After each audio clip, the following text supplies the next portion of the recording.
அன்பின் பிதாவே, இந்த காலை வேளைக்கா உமக்கு நன்றி செலுத்துகிறோம். சேனைகளின் கர்த்தாவே, நீர் பரிசுத்தர், பரிசுத்தர், உன்னதமானவர், ஆண்டவரே உயர்ந்தவர். ஆண்டவரே அப்பா, உடைய பாதத்தை நாங்கள் பணிந்து கொள்கிறோம். ஆண்டவரே மை துதிக்கிறோம், ஸ்தோத்தரிக்கிறோம். ஆண்டவரே மை துதிக்கிறோம். நீதியின் பாதையில நடக்க எங்களுக்கு கிருபை செய்யுங்க.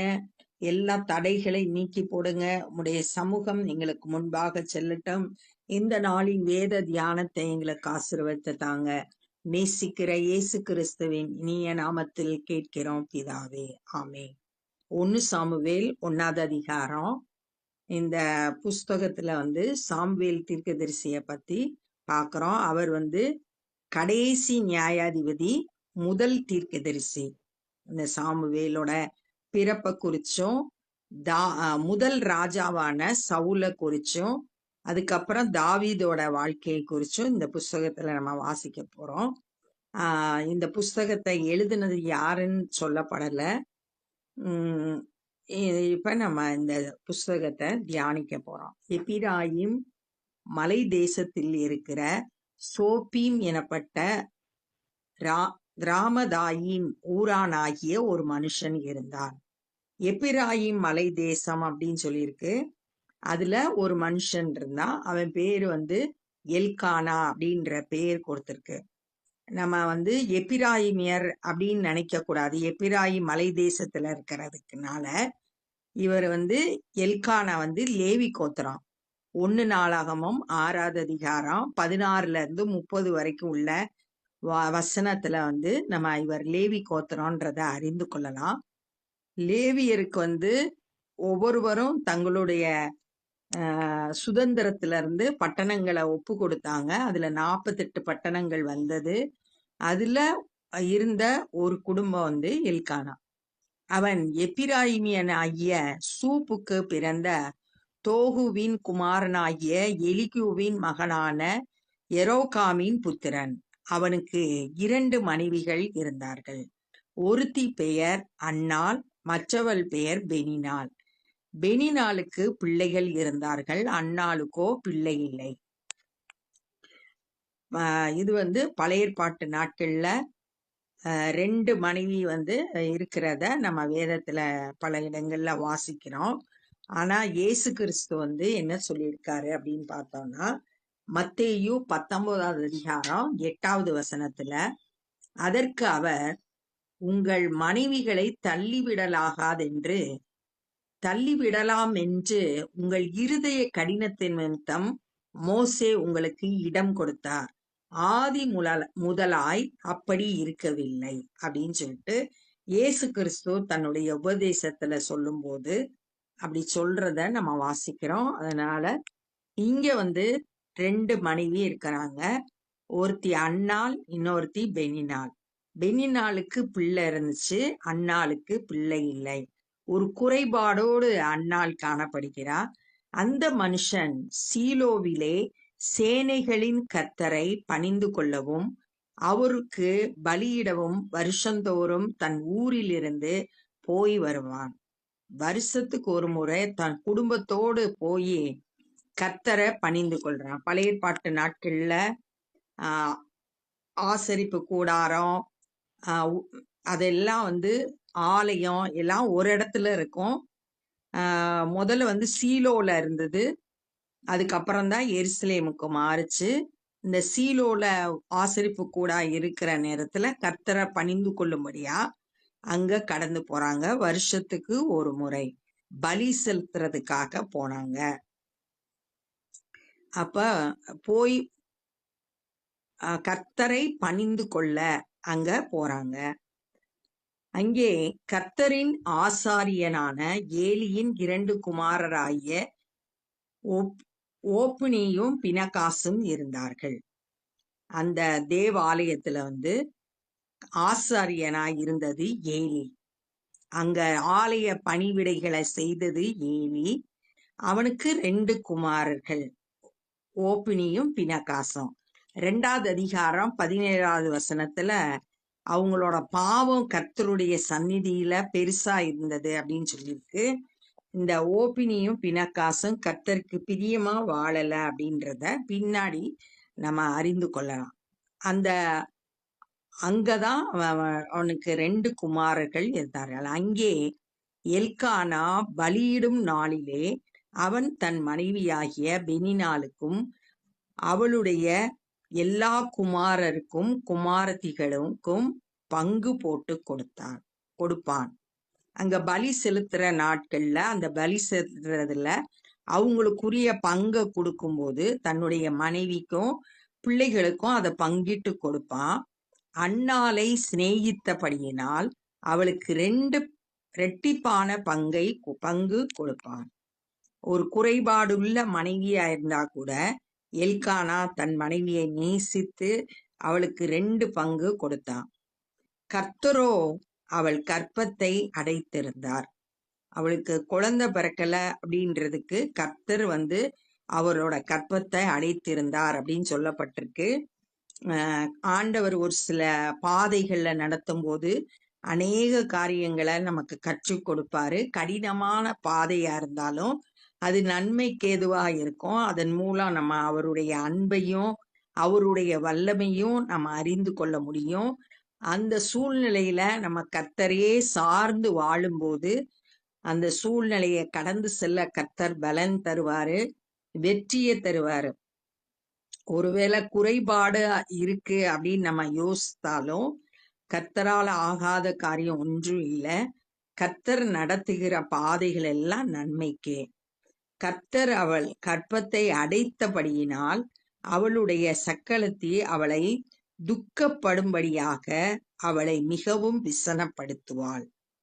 இவட்ட இருக்க குறைய சொல்லியே அவளை வேதனைப்படுத்துறது தான் பெனினாலோட வேலையா இருந்தது. அவ கெட்ட கேரக்டரா இருந்தா கூட அவளுக்கு குழந்தை இருந்தது. அண்ணாள் நல்ல கேரக்டர், நல்ல குணசாலி, ஆனா அவள்கிட்ட குறை காணப்படுகிறது. அவள் கர்த்தருடைய ஆலயத்திற்கு போகும் சமயத்தில் அவன் வருஷந்தோறும் அந்த பிரகாரமாய் செய்வான். வருஷம் வருஷம் ஆலயத்துக்கு போகும்போது இவளுக்கு 2 பங்கு கொடுத்து இவளை சந்தோஷப்படுத்தணும்னு நினைப்பான். அந்த பிரகாரமாய் செய்வான். இவள் அவளை மனமடிவாக்குவாள். அந்த பெனினாள் இவளை கஷ்டப்படுத்துறது மட்டும்தான் செய்வாள்.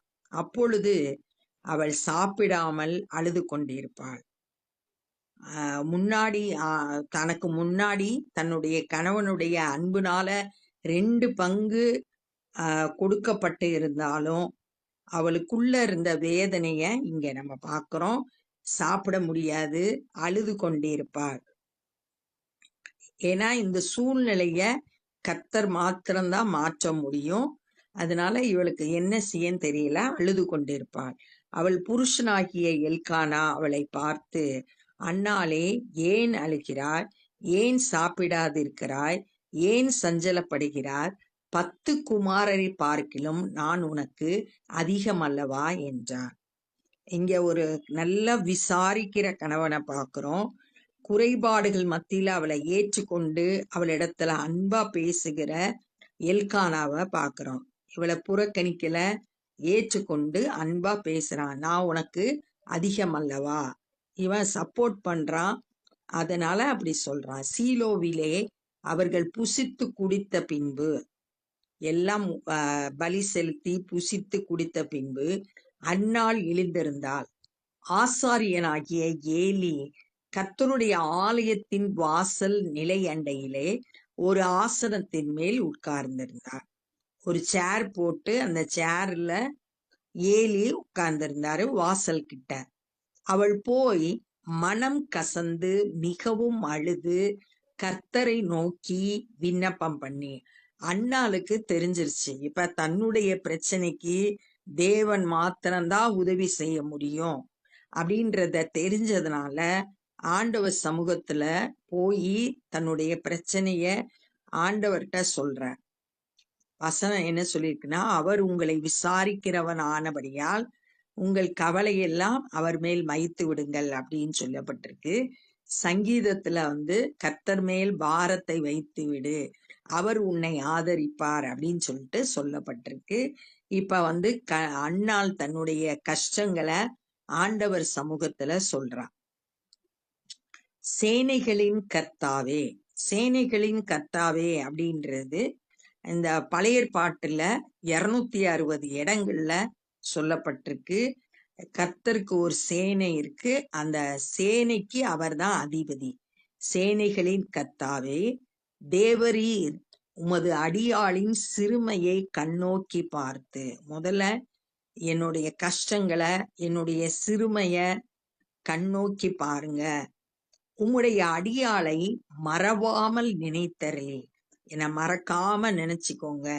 உமது அடியாளுக்கு ஒரு ஆண் பிள்ளையை கொடுத்தால், எனக்கு ஒரு பையனை கொடுத்தா, அவன் உயிரோடு இருக்கும் சகல நாளும் நான் அவனை கர்த்தருக்கு ஒப்பு கொடுப்பேன். நீங்க எனக்கு கொடுத்தீங்கன்னா அந்த பிள்ளைய உங்களுக்கே கொடுத்துருவேன் அப்படின்னு சொல்லிட்டு பொருத்தனை பண்றான். அவன் தலையின் மேல் சவரகன் கத்தி படுவதில்லை என்று ஒரு பொருத்தனை பண்ணினாள். அவன் தலையில வந்து சவரகன் கத்தியே படாது அப்படின்னு சொல்லிட்டு சொல்லப்பட்டிருக்கு. பொருத்தனை பண்றான். என்னாகமம் 6வது அதிகாரத்துல நசரேய விரதம் இருக்கிறவங்க ஒண்ணு வந்து திராட்சை சம்பந்தமான திராட்சை பழம் சாப்பிடக்கூடாது, சவரகன் கத்தி தலையில படக்கூடாது, செத்த பிணங்களை தொடக்கூடாது அப்படின்னு சொல்லிட்டு சொல்லப்பட்டிருக்கு. இங்க அன்னாள் வந்து என்னுடைய பிள்ளையோட தலையில சவரகன் கத்தி படுவதில்லை, பிரித்தெடுக்கப்பட்டவனா கர்த்தருடைய சேவைக்கு அர்ப்பணிக்கப்பட்டவனா வாழுவான் அப்படின்னு சொல்லிட்டு ஒரு பொருத்தனை பண்ணி ஜெபம் பண்றான். நம்மளும் கூட ஆண்டவரிடத்துல பொருத்தனை பண்ணி ஜெபிக்கும் போது ஆண்டவர் நம்மளோட ஜெபத்தை கேட்டு பதில் கொடுப்பார். இந்த நாள்ல நம்ம என்ன கற்றுக்கொண்டோம்னா, எல்கானாக்கு 2 மனைவி, அன்னாள் பெனினாள். பெனினாளுக்கு பிள்ளைகள் இருந்தாங்க, அன்னாளுக்கு பிள்ளை இல்ல. வருஷம் ஒரு முறை அவங்க சீலோவால போய் கர்த்தரை பணிந்து கொள்ளுவாங்க. அங்க வந்து ஆசாரியனா இருந்தது ஏலி. தன்னோட பலியிட்டதுல பங்கை எடுத்து தன்னுடைய பிள்ளைகளுக்கு மனைவிக்கு கொடுக்கும்போது அன்னாளுக்கு 2 மடங்கு பங்கு கொடுத்தான். ஆனா பெனினாள் வந்து எப்பயும் இவள அன்னால வேதனைப்படும்படியா பேசுனா. அதனால அன்னாள் வந்து சாப்பிடாம அழுது கொண்டே இருந்தா. அவன் புருஷன் வந்து அவளை விசாரித்து, ஏன் நான் உன்னை அதிகமா நேசிக்கலையா அப்படின்னு சொல்லிட்டு பேசுகிறத தியானிச்சோம். அதுக்கப்புறம் வந்து ஆலயத்துல போய் தன்னுடைய பிரச்சனைகளாம் ஆண்டவர் சமூகத்துல சொல்றா. விசுவாசத்தோடு கர்த்தர் தன்னோட ஜெபத்தை கேட்பாரு. தன்னுடைய பாரத்தை ஆண்டவர்கிட்ட கொட்டும் போது ஆண்டவர் செவி கொடுப்பார். அந்தரங்கத்துல பார்க்கிற பிதா வெளியரங்கமா பதில் தருவார் அப்படின்ற விசுவாசத்தோடு அவ கடந்து போய் தன்னுடைய கஷ்டங்களை ஆண்டவர்கிட்ட சொல்றா. நான் என்னுடைய சிறுமையை கண்ணோக்கி பாருங்க, மறக்காம என்னை நினைத்தருளுங்க. எனக்கு ஒரு ஆண் பிள்ளைய கொடுத்தா நான் அதை உமக்கே ஒப்பு கொடுப்பேன். அவன் தலையில சவகரன் கத்தி படாது அப்படின்னு சொல்லிட்டு பொருத்தனை பண்ணி ஜெபம் பண்றத இந்த நாள்ல நம்ம தியானித்தோம். இப்ப நம்ம ஜெபம் பண்ண போறோம். அன்பின் பிதாவே, இந்த நாள்ல நாங்க கற்றுக்கொண்ட அந்த வேத பகுதிக்காய் நன்றி செலுத்துகிறோம். ஆண்டவரே ஸ்தோத்திரம், கர்த்தாவே ஸ்தோத்திரம். ஆண்டவரே அப்பா, நாங்களும் கூட ஒடுக்கப்படும் போது, துன்பங்களை சந்திக்கும் போது சோர்ந்து போகாமல் ஆண்டவரே விசுவாசத்தோடு உம்முடைய சமூகத்துல கடந்து வந்து எங்களுடைய பாரங்களை உம்மிடத்துல சொல்லி வெற்றி பெற எங்க ஒவ்வொருவருக்கும் கிருபை தாங்க. ஆண்டவரே மை துதிக்கிறோம். நீர் நடத்துகிற பாதையெல்லாம் நன்மைக்கென்று என்பதை நாங்க ஒவ்வொரு நாளும் உணர்ந்து கொள்ள கிருபை செய்யுங்க. இந்த நாள்ல சுவிசேஷ பணி செய்யறவங்களை பயன்படுத்துங்க. உம்முடைய சத்தியத்தை அநேகர் அறிந்து ஆண்டவரே விடுதலையை பெற்றுக்கொள்ள கிருபை தாரும். ரட்சிக்கப்பட உதவி செய்யுங்க. நாங்களும் உடைய ராஜ்ய பணியில எங்களால் இயன்றதை செய்ய கிருபை தந்து வழி நடத்துங்க. எல்லா துதி கன மகிமையும் உமக்கே செலுத்துகிறோம். நேசிக்கிற இயேசு கிறிஸ்துவின் இனிய நாமத்தில் கேட்கிறோம் பிதாவே, ஆமீன். என் ஆத்துமாவே கர்த்தரை ஸ்தோத்திரி, என் முழு உலகமே பரிசுத்த நாமத்தை ஸ்தோத்திரி. என் ஆத்துமாவே கர்த்தரை ஸ்தோத்திரி, கர்த்தர் செய்த சகல உபகாரங்களை மறவாதே. ஆமென். God bless you.